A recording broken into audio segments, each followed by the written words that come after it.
Gua saya di penjara juga.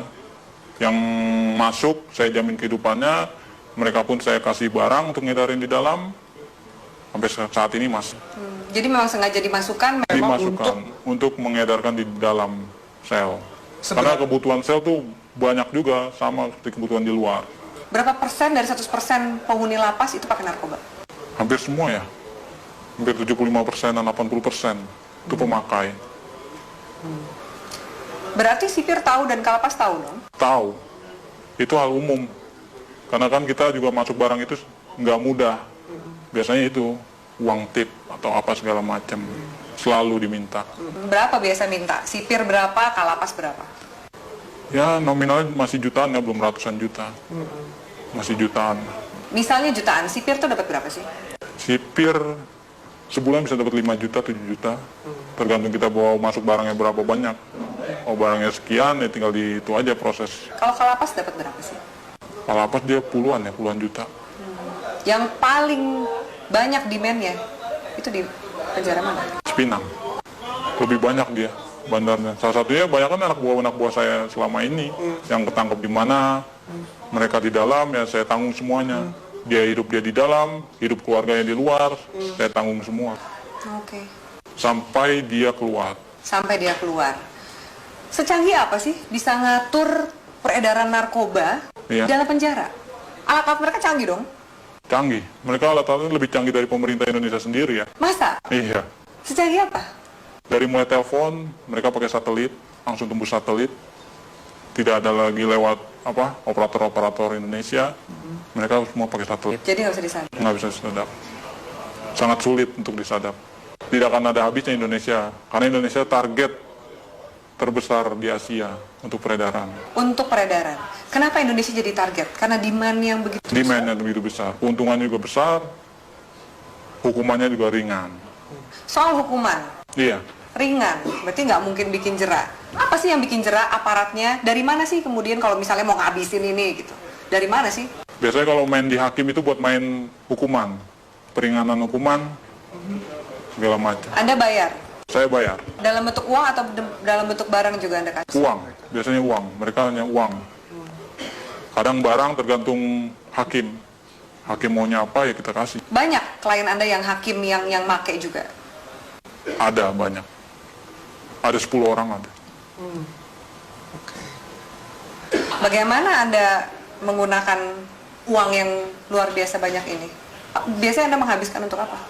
Biasanya saya habisin buat pesta-pesta aja. Pesta, saya beli barang, segala macam apa, kebutuhan. Kebutuhan dalam arti ya saya lihat orang-orang kaum-kaum yang kurang mampu juga sebenarnya saya kasih. Beramal juga? Beramal. Tapi kan dari duit Istilah- seperti itu, duit haram, duit panas. Ya, istilah kata buang sial. Kalau di kalangan ini buang sial, harus. Anda nggak takut ketangkep? Enggak. Karena saya percaya, saya di dalam pun saya dijamin. Dan keluar pun masih ada tempat buat saya. Kecuali hukuman mati ya, mungkin banyak yang kapok. Susah nggak sih keluar dari jaringan ini? Sangat sulit. Karena semuanya itu sudah terpantau oleh bos. Kita pun juga nggak tahu kan anak buah bos seberapa banyak. Yang kita tahu kan hanya segelintir orang yang saya percaya ada 30 orang. Mungkin dari lain ini ada lagi anak buah bos yang mantau saya juga. Bagaimana posisi saya, peredaran saya, perkembangan saya. Oke. Dari Jakarta sendiri, selain 5 bos Anda ini, Ya, ada juga jaringan-jaringan yang lain? ada. Banyak. Di Jakarta aja ada sekitar 50 jaringan. Yang saya tahu 50 jaringan, mungkin lebih.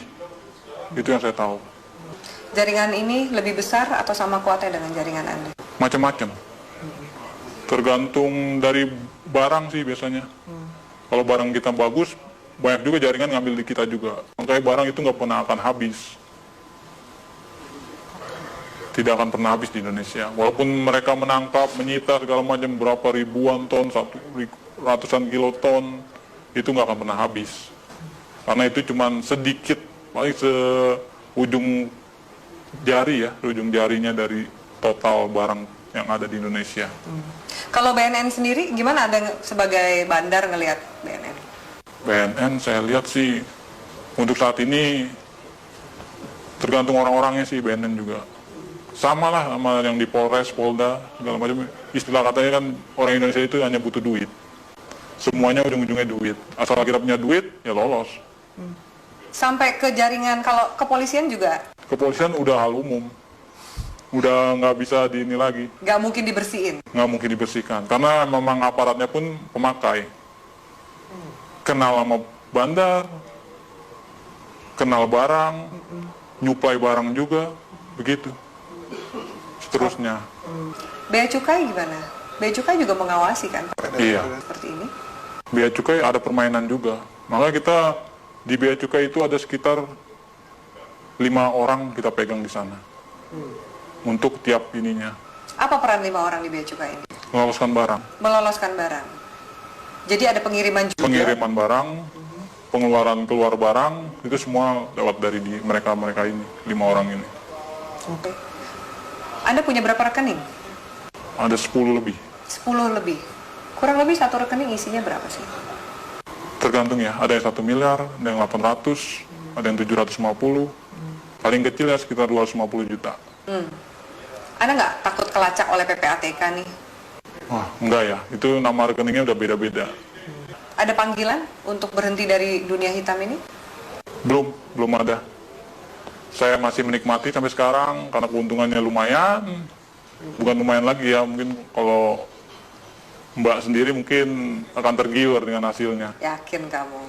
Yakin sekali. Masa? Iya, benar. Belum ada panggilan untuk tobat berarti? Belum. Masih menikmati. Mau sampai kapan? Sampai seterusnya mungkin ya. Sampai tunggu panggilan. Orang tua Anda nggak curiga? Tidak ada yang tahu. Teman-teman kecil pun nggak ada yang tahu. Semuanya saya dan kawan saya yang baik saya kenal saja tahu. Apa enaknya punya uang banyak tapi harus bersikap seperti biasa-biasa dan sembunyi dari semua orang? Itu ya konsekuensi. Karena kalau kita terlalu vulgar pun orang akan mencolok. Ini anak kerjanya apa tapi menghasilkan segala macam, itu malah bakal menimbulkan kecurigaan. Baik dari orang tua, saudara, bahkan lain-lainnya bakalan imbasnya ya penyelidikan dan penangkapan. Apakah jaringan narkoba ini juga masuk ke istana? Istana sebagian ya udah masuk. Lewat mana? Itu organisasi lain. Kita belum bisa sampai masuk ke sana. Mungkin ya organisasi ini lebih kuat dari yang bos saya punya. Itu sudah masuk Ke istana? ke istana. Oke. Transaksinya besar? Tetaplah bersama kami di Metro Malam pemirsa, karena setelah jeda pariwara berikut, Metro Malam masih akan kembali dengan sejumlah informasi.